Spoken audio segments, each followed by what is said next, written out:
Hi, I'm Dave Gardy for Cybersecurity TV from our studios here near Washington, D.C. for this special presentation, another in the Steel Cloud series of compliance automation programs. Today we're going to be talking about STIG compliance in the classified environment.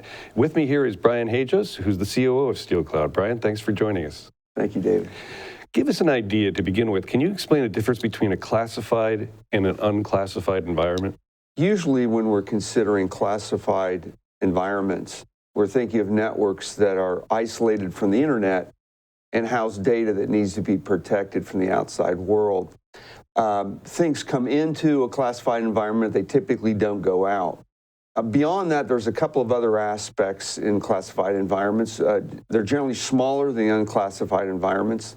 They have less automation, both in systems and in operations, and fewer personnel. Meaning that many times in classified environments, the staff is dual-hatted, so they got multiple jobs to do. Are air-gapped environments also classified environments? Well, David, all classified environments are air-gapped, but not all air-gapped environments are classified. We see air-gapped environments throughout the normal unclassified infrastructure, typically in testing labs, development labs, integration labs, and other specialized environments. Many times they have the same aspects of a classified environment from the fact that they have fewer personnel, people are double-hatted, and they have less automation in those air-gapped environments. Now, your compliance software, ConfigOS, that was initially built for defense IT environments, correct?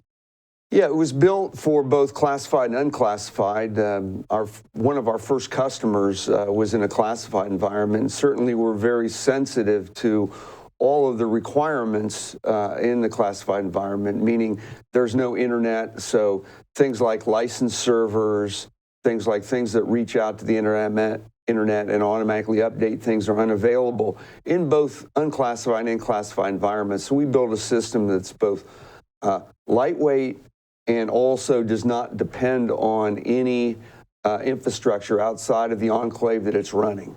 In what other ways has Steel Cloud made compliance in the classified environment easier?